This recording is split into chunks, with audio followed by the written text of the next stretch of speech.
Hello students, कैसे हैं आप सभी। तो आज हम शुरू करने वाले हैं मोशन, जो कि हमारे क्लास 9th के फिजिक्स का पहला चैप्टर है। अब तक जो आप 8th क्लास तक पढ़ते आए थे वो एक जनरल साइंस था, लेकिन आप अब ये मान सकते हैं कि अब आप फिजिक्स की दुनिया में अपना पहला कदम रख चुके हैं इस चैप्टर मोशन के साथ। ठीक है, तो आपको इस चैप्टर को बहुत ही अच्छे से पढ़ना है। मैं पूरी कोशिश करूंगा कि आपको ये चैप्टर अच्छे से समझ आ सके। तो it is basically physics chapter 1। चलो इस चैप्टर को शुरू करते हैं, फिर बोलता हूँ। तो आज के हमारे गोल्स क्या हैं उन्हें हम जानते हैं। तो आज के हमारे गोल्स हैं टुडेज गोल्स। आज हम पढ़ने वाले हैं बेसिक्स ऑफ मोशन। हम समझेंगे अच्छे से कि एक्चुअली में रेस्ट और मोशन होता क्या है। हम फिर समझेंगे कि ये वेक्टर्स और स्केलर क्वांटिटीज क्या होती हैं। फिर हम डिस्टेंस और डिस्प्लेसमेंट के कंसेप्ट को एक अच्छे अंदाज से समझेंगे। ठीक है, थोड़ा हम इलस्ट्रेटिव होंगे इस चीज़ में, और 2-3 सवाल भी कर लेंगे। ठीक है, बेसिक से, जिससे कि आपको ना थोड़ा ये कंसेप्ट आपका ये अच्छा हो जाए, क्लियर हो जाए, क्योंकि ना ये आपको आगे भी बहुत मदद करेगा। जैसा कि मैंने कहा, अब आप कदम रख चुके हैं फिजिक्स की दुनिया में। तो पहले तो हम मोशन को समझने के लिए कुछ टर्मिनोलॉजी समझ लेते हैं। जिस पहली टर्मिनोलॉजी का नाम है हमारा पोजीशन।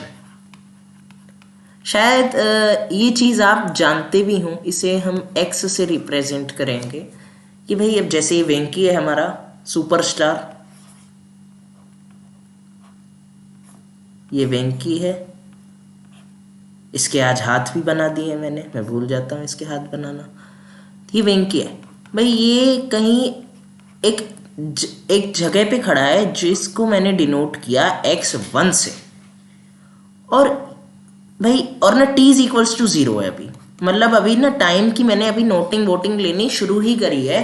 और जब मैंने मतलब आप ऐसे नहीं करते, जैसे मैंने अभी शुरू ही किया स्टॉप वॉच, तो t इज टू 0 पे, मतलब अभी कुछ टाइम नहीं हुआ तो ये x1 पे खड़ा है। अब मैंने क्या किया, t is after t is 10 seconds पे मैंने देखा वेंकी को। तो ये वेंकी मुझे यहाँ मिला। कहाँ मिला? एक पोजीशन पे मिला जो कि है x2 position, position number x2। मतलब इसने अपनी पोजीशन चेंज की है। तो अब आप समझ गए होंगे बेसिकली पोजीशन होता क्या है। भाई पोजीशन और कुछ नहीं है, वो जहाँ पे रहता है उस जगह को, उस चीज़ को ना हम पोजीशन कहते हैं बेसिकली। और पोजीशन चेंज करना, अपनी जगह चेंज करना बेसिकली। आ गया होगा आपको समझ। तो अब पोजीशन में भी क्या रहता है कि असल में अब हम ये, मैं कैसे कह सकता हूँ कि ये x1 दूरी पे है या x2 दूरी पे आ गया। तो नहीं, ये एक रेफरेंस पे डिपेंड करती हैं ये चीज़ें। अभी बेसिकली आपको पढ़ाई जाती नहीं है, लेकिन ये चीज़ें रेफरेंस पे डिपेंड करती हैं। कि भाई मैंने क्या किया, मैंने कहा कि देखो मैं ना इस पॉइंट को एज अ रेफरेंस पॉइंट इस्तेमाल करूँगा। ये मेरा ना रेफरेंस पॉइंट है। मतलब मैं सारी मेजरमेंट्स यहाँ से करूँगा। अब ये जो था ना, ये x1 दूर है इस पॉइंट से, ये रेफरेंस पॉइंट से वेंकी x1 दूर है, और रेफरेंस पॉइंट से ही वेंकी x2 दूरी पे गया। मतलब हमने एक पॉइंट बना लिया, वरना तो यार कहाँ से मेजर करेंगे हम। x1 है, क्या पता मैं आगरा से लेके यहाँ तक का डिस्टेंस x1 बोल रहा हूँ, या फिर हो सकता है मैं तुम्हारे घर के कहीं किसी घर की किचन से ही लेके x1 बोल रहा हूँ वेंकी का डिस्टेंस, है ना। तो ऐसे कैसे पता चलेगा यार मैं कहाँ से x1 या x2 डिस्टेंस को, x2 पोजीशन को, सॉरी डिस्टेंस को नहीं, x2 पोजीशन को ये चीज़ बोल रहा हूँ। कैसे पता ये x1 कहाँ से आया, ये x2 कहाँ से आया। तो ये x1 और x2 की जो वैल्यूज होंगी ना, वो रेफरेंस पॉइंट पे डिपेंड करेंगी। अगर मैं ले लूँ रेफरेंस पॉइंट कहीं मेरे घर से 100 किलोमीटर दूर है, तो मैं बोलूँगा मैं उस रेफरेंस पॉइंट से 100 किलोमीटर दूर खड़ा हूँ। सेम यहाँ पे वेंकी की सिचुएशन है। वेंकी यहाँ पे रेफरेंस पॉइंट से x1 की दूरी पे खड़ा है। मैंने उस रेफरेंस पॉइंट की मदद से मेजर किया है कि वो x1 दूरी पे है, और मैंने यहीं से ही मेजर किया है वो x2 की दूरी पे है। मतलब एक रेफरेंस पॉइंट होना हमारे लिए अति आवश्यक है। क्यों? क्योंकि अगर रेफरेंस पॉइंट नहीं होगा तो हमें पता ही नहीं चलेगा कौन कितनी दूरी पे। भाई फिर तो किसी भी चीज़ को लिया जा सकता है ना। भाई दुनिया बहुत बड़ी है, तुमने नॉर्थ पोल को ले लिया एक रेफरेंस पॉइंट, तो नॉर्थ पोल से वेंकी किसी x1 दूरी पे, वो x1 दूरी बहुत बड़ी होएगी एज कंपेयर टू मैं एक वेंकी के 10 किलोमीटर दूरी एक रेफरेंस पॉइंट ले लूँ उससे, है ना। तो एक्चुअली पोजीशन किस पे डिपेंड करती है, वो एक रेफरेंस पॉइंट पे डिपेंड करती है, ठीक है। आ गया होगा शायद आपको समझ। तो हम हमेशा रेफरेंस पॉइंट की मदद से ही पोजीशन को डिफाइन करते हैं। टाइम आपको पता है, टाइम भी एक क्वांटिटी है जिसकी मदद से हम चीज़ों कैलकुलेशन करते हैं, और इस टाइम से भी आपको पता ही है टाइम वाइम क्या होता है ना, मैं ज़्यादा नहीं जाऊंगा इसमें। पोजीशन आ गया होगा आपको समझ। अब हम आते हैं कि what is rest and what is motion. Rest क्या होता है और मोशन क्या होता है, क्योंकि जब तक हम इन्हें नहीं समझेंगे हम अपने चैप्टर में आगे ही नहीं जा सकते। भाई ये एक पेड़ है, ये एक गाड़ी है। ये गाड़ी अच्छे से मैं बना नहीं पा रहा हूँ, ड्राइंग मेरी खराब है। ये एक गाड़ी है, हाँ थोड़ी ढंग की बन गई है बस, ये ठीक है तुम मान लो ये एक गाड़ी है। अब मैंने क्या किया, मैंने देखा या फिर से मैंने टाइम मेजर करना शुरू किया। भाई जब मैंने टाइम स्टार्ट नहीं किया था मेजर करना, जब भी ये यहाँ थे ये पेड़ और गाड़ी, और जब मैंने देखा और टाइम अब हो गया है 2 आवर्स। और क्योंकि हम यहाँ पे सिर्फ SI यूनिट में बात करते हैं तो मैं इसको सेकंड्स में कन्वर्ट कर लूँगा, आप कर लेना जितने भी सेकंड आए, क्योंकि ना हम जब भी इन चीज़ों की बात करेंगे ना, टाइम की, पोजीशन की, तो हम इनकी बात करेंगे SI यूनिट में।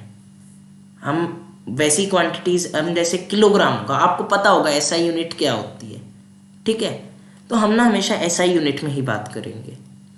तो मैंने क्या देखा भाई t=0 पे, और जब 2 घंटे हो गए तो 2 घंटे में भी ये पेड़ भी वहीं का वहीं रहा और ये गाड़ी भी अभी वहीं की वहीं खड़ी हुई है। अब कहानी में आता है ट्विस्ट। लेकिन जब मैंने देखा ना भाई टाइम अब हो गया है 2 घंटे के बाद की बात हो रही है ना, अब हो रही है 2 घंटे की बाद की बात। अब t हो गया है 2.5 आवर्स। अब ये गाड़ी चल पड़ी, गाड़ी चल के यहां आ गई। गाड़ी वाड़ी में थोड़ी खराब बना रहा हूं, आप उसको बॉदर मत करना। अब क्या हुआ भाई, ये जो गाड़ी थी, ये वाली जो गाड़ी थी, इसने अपना पोजीशन बदला विद रिस्पेक्ट टू टाइम। जैसे जैसे टाइम बीतता गया इसने अपना पोजीशन बदला। ऐसा जरूरी नहीं है ये बदलेगी ही, लेकिन ये बदल रही है, ये अपना पोजीशन टाइम के साथ बदल रही है। तो हम कहते हैं ना कि मोशन हो रहा है किसी बॉडी का, या कोई बॉडी मोशन में है, तो वो चीज़, वो बॉडी मोशन में जब ही रह सकती है, वो बॉडी मोशन की हम कंडीशन जब ही वो फिट करेगी जब वो बॉडी टाइम के साथ साथ अपनी सराउंडिंग को, अपनी पोजीशन को बदल रही हो। बेसिकली ये मोशन होता है। और रेस्ट क्या होता है फिर? रेस्ट हो गया कि अगर वो जो है ना हमारी, अब जैसे ये गाड़ी है, कोई बॉडी है, गाड़ी क्या बॉडी है, वो अपना पोजीशन टाइम के साथ नहीं बदलेगी तो वो हमारा रेस्ट पे है वो बॉडी। चलो ये सब तो रही समझाने वाली बात। अब ये पेड़ तो हमेशा रेस्ट में ही रहने वाला है इस हिसाब से। जी हाँ बिल्कुल। Basically what is motion? A body is said to be in motion when it changes its position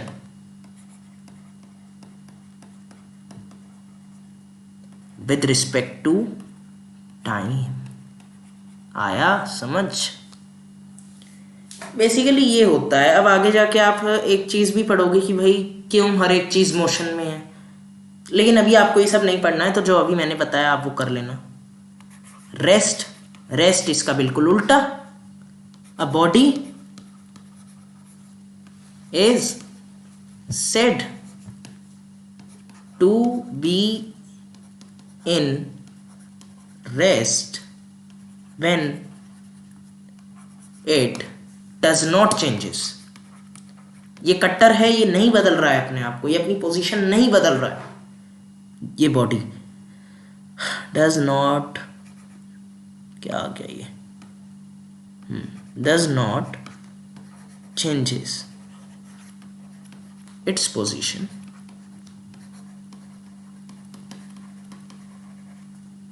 with respect to time. अब कोई बॉडी मोशन में है, इसका क्या एग्जांपल्स हो सकते हैं? अभी हमने पीछे बात करी, a moving car, a running boy,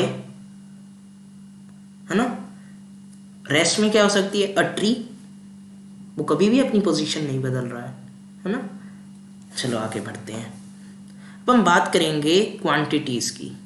basically quantities में भी हम किसकी बात करने वाले हैं? फिजिकल क्वांटिटीज की। क्या हम बात करेंगे? फिजिकल क्वांटिटीज की।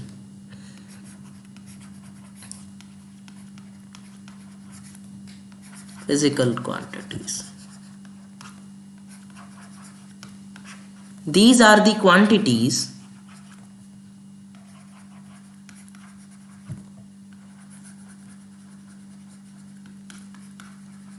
which can be measured। हाँ भाई हाँ, which can be measured। अब जैसे डिस्टेंस हो गया, डिस्प्लेसमेंट हो गया, स्पीड हो गई, वेलोसिटी हो गई, दीज आर फिजिकल क्वांटिटीज।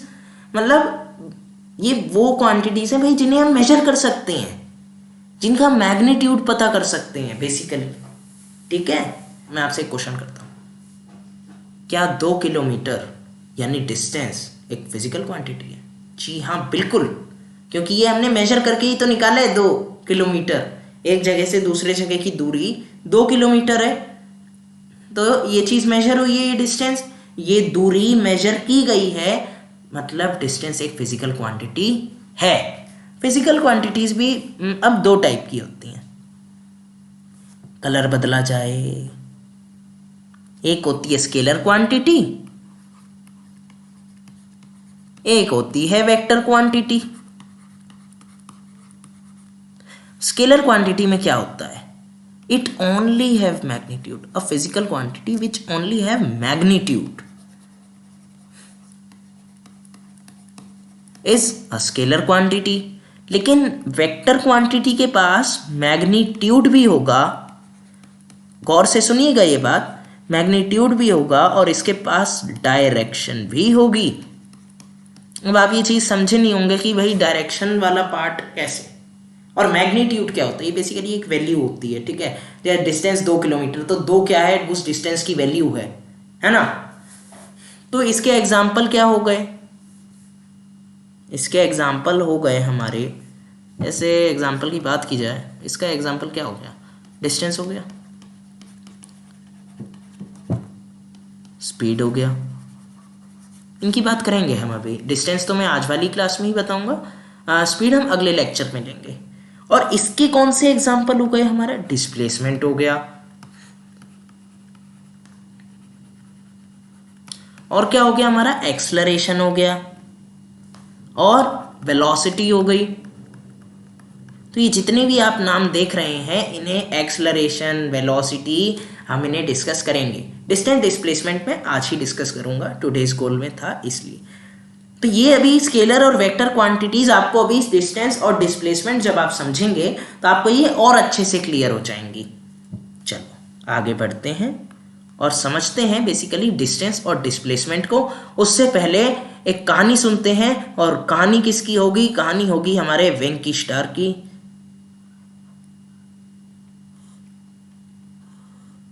देखो ये खड़ा हुआ है भाई।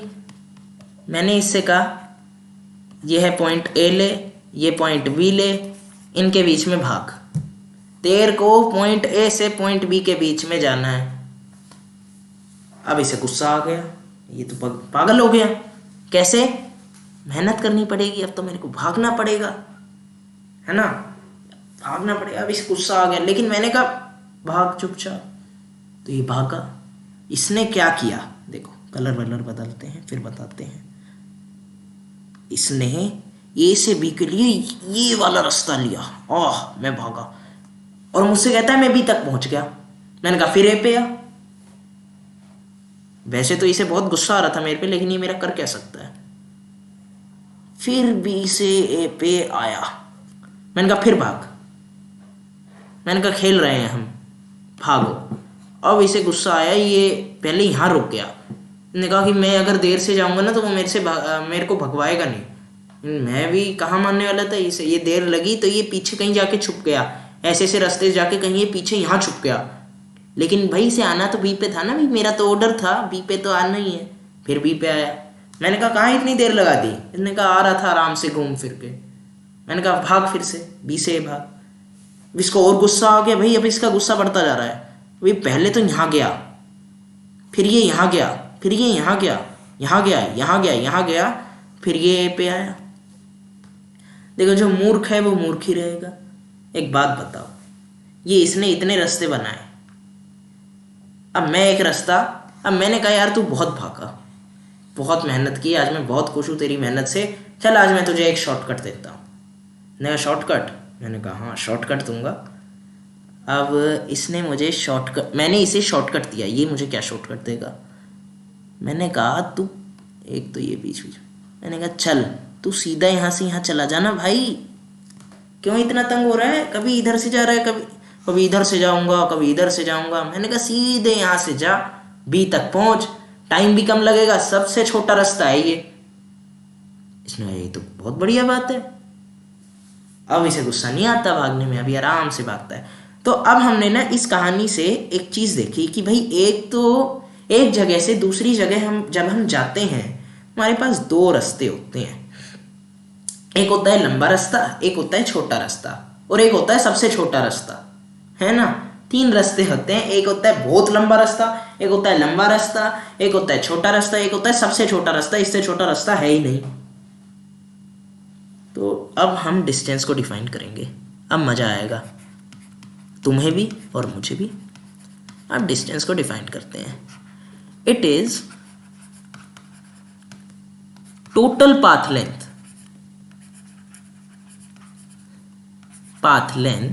LNGTH covered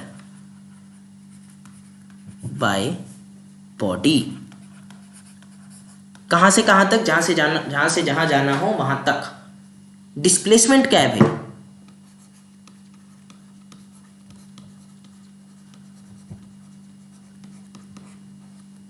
डिस्प्लेसमेंट है shortest path length covered by body. Body, yes. तो भाई जो मैंने तुम्हें इतने सारे रास्ते वेंकी ने कवर किए थे, फिर मैंने उसे आखिरी में वो सबसे छोटा पाथ बताया था, सबसे छोटा रास्ता तो वही था। तो वो सबसे छोटा रास्ता क्या हो गया, डिस्प्लेसमेंट हो गया कि नहीं हो गया। और जो वो थे कि एक सबसे बड़ा लंबा रास्ता था, एक सबसे बड़ा रास्ता था, फिर उससे छोटा रास्ता था, वो क्या हो गया, वो डिस्टेंस हो गया। अब ये जो मैंने छोटा रास्ता बोला ना, उससे भी छोटा रास्ता है डिस्प्लेसमेंट। आ गया समझ। तो वेंकी क्या कर रहा था, वो डिस्टेंस ट्रेवल कर रहा था, मैंने क्या कहा, डिस्प्लेसमेंट करे यार तू। तो ये होता है बेसिकली डिस्टेंस और डिस्प्लेसमेंट में फर्क। डिस्टेंस क्या होता है भाई, तुम कहीं से भी चले जाओ, इधर से उधर से, तुम पहुंचने चाहिए डेस्टिनेशन पे तो पहुंचे, लेकिन तुमने जो इतना लंबा रास्ता कवर किया, वो टोटल पाथ लेंथ जो तुमने कवर करी वो है डिस्टेंस। और जो तुमने शॉर्टेस्ट पाथ लेंथ, जो सबसे छोटा रास्ता था ना एक जगह से दूसरी जगह जाने का, उसे हम डिस्प्लेसमेंट कहेंगे। मैंने जब एग्जांपल दिए थे वेक्टर स्केलर क्वांटिटी के, तो मैंने कहा था कि displacement is a vector quantity. ये क्यों कहा था, अब आप इसे जरा समझिए। और ये कौन सी रहती है, ये होती है स्केलर। क्यों कहा था भाई, देखो अब है क्या,